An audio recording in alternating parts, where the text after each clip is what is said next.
15 अक्टूबर 2024 की रात लगभग 11:30 बजे के आसपास का ये वाकया है। कई पुलिस वाले एक व्यक्ति को हॉस्पिटल लेकर के आते हैं। वो व्यक्ति जोर जोर से रो रहा था और चीख रहा था और चिल्ला रहा था और वो बार बार कह रहा था कि साहब मेरा इलाज करा दो। जैसे ही इसको हॉस्पिटल लाया जाता है, वहाँ आसपास जो मरीज बैठे हुए होते हैं, उनके तीमारदार जो बैठे होते हैं, उन तीमारदार में से एक महिला पुलिस वालों से पूछ बैठती है कि भैया इस आदमी को हुआ क्या है। दरअसल उसके घुटने के नीचे गंभीर चोट लगी हुई थी और वो उसी दर्द की वजह से चीख रहा था, चिल्ला रहा था। पुलिस वालों ने एक घटनाक्रम सुनाया, एक कहानी सुनाई और जैसे ही घटनाक्रम उस महिला ने सुना, उस महिला को बहुत तेजी के साथ गुस्सा आने लगता है। वो पुलिस वालों से कहती है कि क्या तुम्हारा निशाना सिर्फ घुटनों पर लगता है? दरअसल इसको घुटने के नीचे नहीं, बल्कि इसको गोली किसी और जगह लगनी चाहिए थी।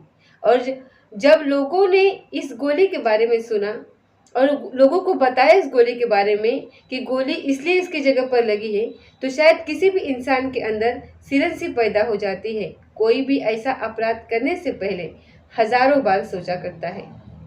दरअसल आज की कहानी को सुनने के बाद आप लोग भी सोचने पर मजबूर हो जाएंगे कि कोई इंसान मदद के नाम पर इस तरीके से कैसे घटना को अंजाम दे सकता है। नमस्कार, स्वागत है आपका हमारे चैनल पर।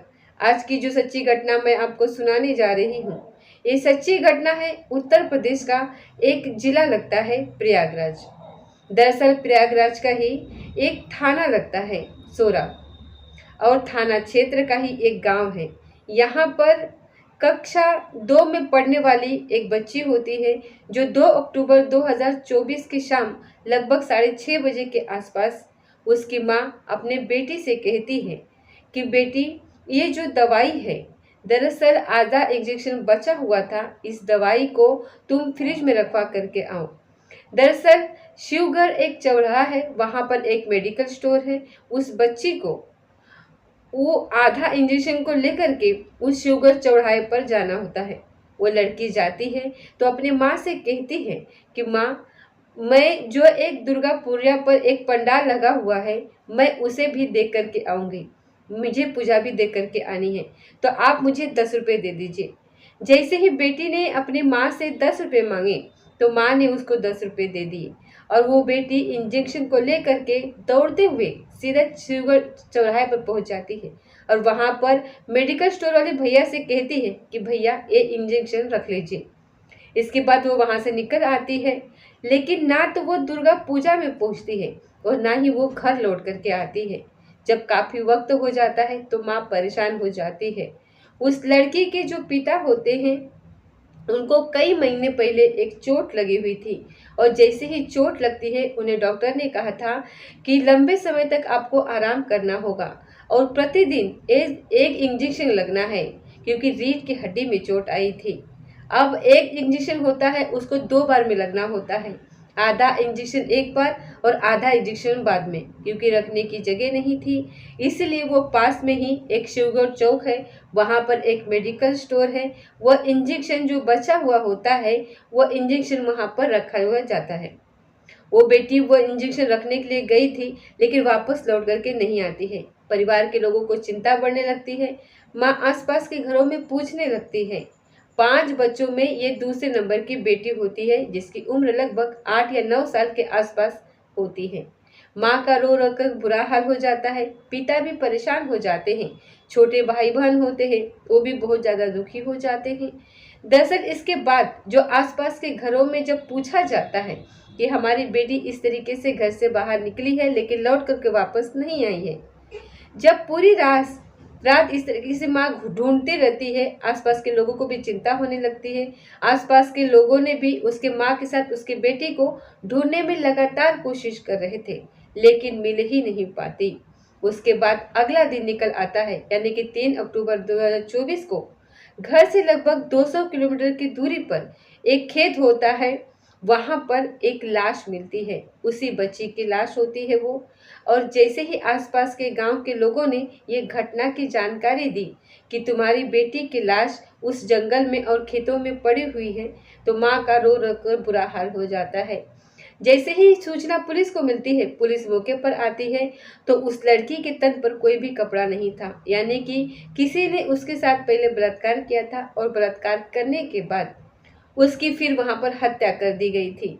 पुलिस मौके पर आती है और जो लाश होती है उसके शव को कब्जे में ले लेती है और पोस्टमार्टम के लिए भेजा जाता है। और पोस्टमार्टम से पता चलता है कि उस लड़की का हाथ भी तोड़ दिया गया था, उस लड़की का पैर भी तोड़ दिया गया था और उसके साथ रेप हुआ है और उसके सर में, उसके शरीर में लगभग 7 स्थानों पर गंभीर चोटें आई हुई थी। आखिरकार इस पूरे घटनाक्रम को किसने अंजाम दिया है? अब इस सवाल का जवाब न केवल पुलिस जानना चाहती थी, बल्कि आसपास के जो गांव के लोग होते हैं वो भी इन सवालों के जवाब जानना चाहते थे। और पुलिस इस मामले की जांच पड़ताल में जुट जाती है। फॉरेंसिक टीम डॉग स्क्वाड जब मौके पर आते हैं और मौके पर आने के बाद अब एक एक छोटी से छोटी, बारीक से बारीक चीज को तलाश करने की कोशिश की जा रही थी। और जैसे जैसे खबर आसपास के गांवों में फैलती है तो आसपास के गांव के लोग भी इस घटना स्थल पर आ जाते हैं, ये देखने के लिए आखिरकार 8 साल के बच्चे के साथ इतनी बड़ी दरिंदगी आखिरकार किसने करी है। जब डॉग स्क्वाड वहां पर आते हैं तो डॉग स्क्वाड ने जब आसपास में देखा तो कुछ ही दूरी पर एक डंडा पड़ा हुआ है, कुछ ही दूरी पर चप्पल पड़ा हुआ है। उस लड़की के जो कपड़े थे वो भी कुछ फासले पर पड़े हुए थे। इसके बाद उस कुत्ते ने सूंघा और सूंघने के बाद वो सीधा गांव की तरफ जाता है। गांव में एक पंचायत भवन होता है। पंचायत भवन में सीसीटीवी कैमरे लगे हुए थे। पुलिस वालों को लगता है कि शायद यहाँ से रास्ता खुल गया है। पुलिस वाले इस कुत्ते के पीछे पीछे दौड़ रहे थे। वो जाकर के देखते हैं तो गांव में जो सीसीटीवी कैमरे लगे हुए थे उनके टीवीआर को अपने कब्जे में लिया। और इसके बाद जब पुलिस ने जांच पड़ताल करनी शुरू करी, 4 अक्टूबर 2024 को इस घटनाक्रम का पूरा ब्यौरा अखबार में प्रकाशित हो जाता है, सोशल मीडिया पर वायरल होना शुरू हो जाता है और आसपास के लोगों से पूछताछ भी शुरू हो जाती है। अब लोग इस घटना को लेकर के बड़े आश्चर्यचकित थे। दरअसल प्रतापगढ़ का रहने वाला एक परिवार, एक आदमी और उसके पत्नी, 5 बच्चे, वो खाने कमाने के इरादे से इस सौराब, जो कि प्रयागराज में एक थाना लगता है, उसी का गांव लगता है, वहां पर रह करके पत्थर तोड़ा करते थे। और पत्थर तोड़कर वो सिलबट्टा जो होता है जिससे मसाले पीसे जाते हैं घर घर में, वो सिलबट्टा तैयार किया करते थे। लेकिन कुछ महीने पहले जो घर का मुखिया होता है उस व्यक्ति को चोट लग जाती है और रीढ़ की हड्डी में बहुत चोट लग जाती है और इसी व्यक्ति को बेड रेस्ट बताया गया था डॉक्टर द्वारा कि आपको जितना ज़्यादा आप आराम करेंगे उतना आराम होगा आपको। और एक इंजेक्शन प्रतिदिन लगाया जा रहा था और वो इंजेक्शन 2 बार में लगता था। उस इंजेक्शन को रखने के लिए वो लड़की गई थी और तभी वापस लौट करके वो नहीं आई। इस बात की चिंता बढ़ने लगती है और पुलिस पर लगातार दबाव पड़ने लगता है। अब आसपास के गांव के लोग कह रहे थे कि इस घटनाक्रम का जितने भी जल्दी हो सके उसका खुलासा कर दिया जाए, नहीं तो लोग सड़कों पर उतरने के लिए मजबूर हो जाएंगे। पुलिस ने धीरे धीरे करके जो आसपास के जितने भी सीसीटीवी कैमरे लगे हुए थे, चाहे वो शिवगढ़ चौराहे पर हो, गांव में हो या फिर आसपास के गांव में लगे सीसीटीवी कैमरे हो, उन्हें खंगालना शुरू कर देती है। दरअसल 150 से ज़्यादा जब सीसीटीवी कैमरे जो लगे हुए थे उन कैमरों को खंगाला और 65 से ज़्यादा लोगों को पुलिस ने हिरासत में लिया और उनसे पूछताछ करी, सख्ती से पूछा, लेकिन कोई पुलिस को सफलता नहीं मिल पाई। आखिरकार 12 अक्टूबर 2024 को एक व्यक्ति ने पुलिस को सीसीटीवी कैमरा उपलब्ध कराया, यानी कि सीवीआर उपलब्ध कराई और कहा कि कुछ ऐसा लगता है कि शायद ये बच्ची है जो एक साइकिल पर बैठी हुई देखी गई है। पुलिस ने जैसे ही सीवीआर को देखा, उसने सीसीटीवी जो फुटेज थी उसको देखा, उस फुटेज को लेकर के वो आसपास के गांव के लोगों के पास जाते हैं। तब लोग बताते हैं कि इसका नाम मुकेश कुमार है, जो कि सराय घोगीपुर का वो निवासी है, जो कि पेशे से मजदूरी किया करता था या ऐसे ही खेतों में काम करता है। पुलिस ने जब उस व्यक्ति को ढूंढने की कोशिश की, उसको तलाश करने की कोशिश की, तो व्यक्ति घर से फरार था, भागा हुआ था। इसलिए पुलिस को सूचना मिलती है कि 15 अक्टूबर 2024 की रात लगभग 10:30 बजे के आसपास जूड़ापुर दादूपुर के बीच में वो व्यक्ति आएगा कुछ देर के बाद। पुलिस ने जैसे उस व्यक्ति को देखा, रोकने की कोशिश करी, तो पुलिस को देखते ही वो भागने की कोशिश कर रहा था।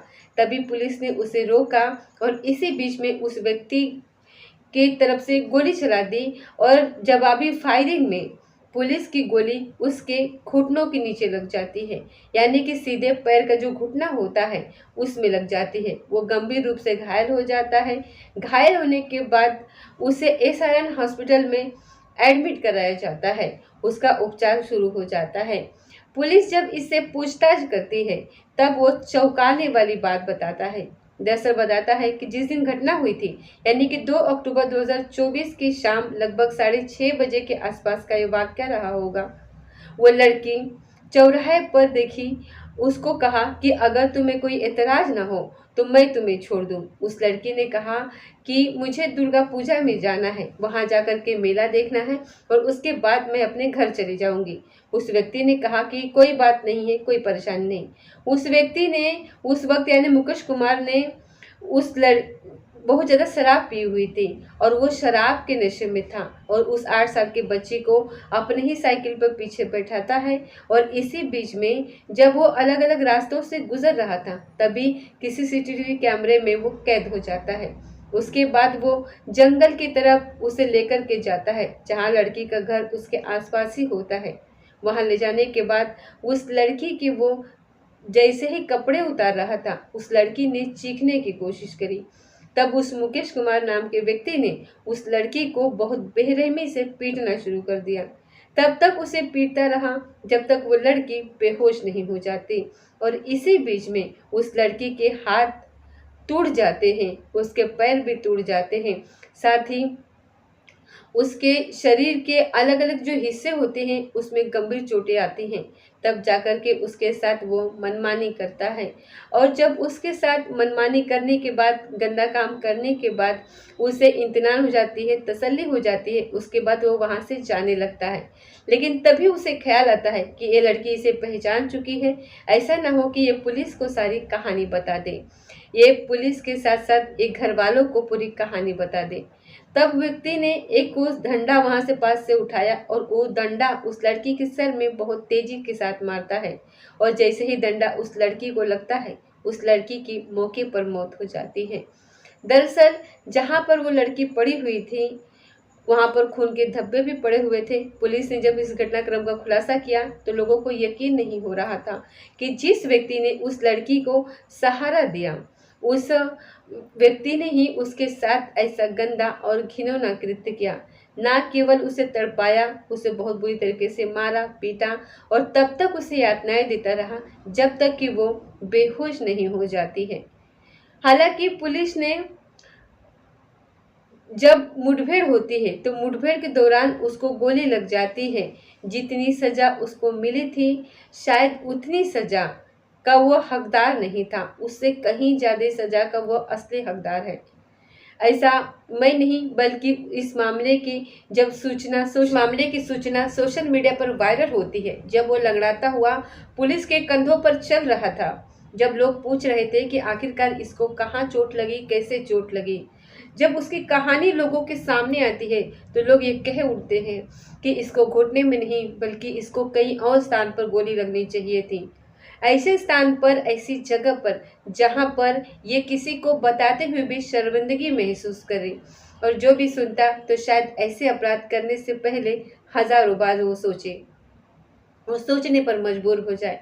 दोस्तों, इस घटनाक्रम को सुनाने का उद्देश्य किसी को परेशान करना नहीं है, किसी का दिल दुखाना नहीं है, बल्कि आपको जागरूक करना है, आपको सचेत करना है और साथ ही आपको बताना है कि जैसे ही शाम हो जाए खासकर अपने बच्चों को इस तरीके से अकेला बिल्कुल नहीं भेजना चाहिए, क्योंकि जो वक्त और जो हालात अभी चल रहे हैं वो हालात ऐसे नहीं हैं कि किसी भी बालक को इस तरीके से भेजा जाए बाहर। लेकिन इस घर की मजबूरी थी, उस माँ के ऊपर जिम्मेदारी थी उन 5 बच्चों की भी और उस पति की भी, इसीलिए वो करती तो क्या करती।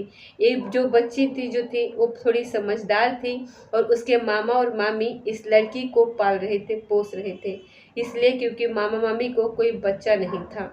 उन्होंने बड़े शौक से इस बच्ची को लिया था ताकि इसकी वो अच्छे से परवरिश कर सके, इसको अच्छे से पढ़ा लिखा सके, इसकी हर इच्छाओं की वो पूर्ति कर रहे थे।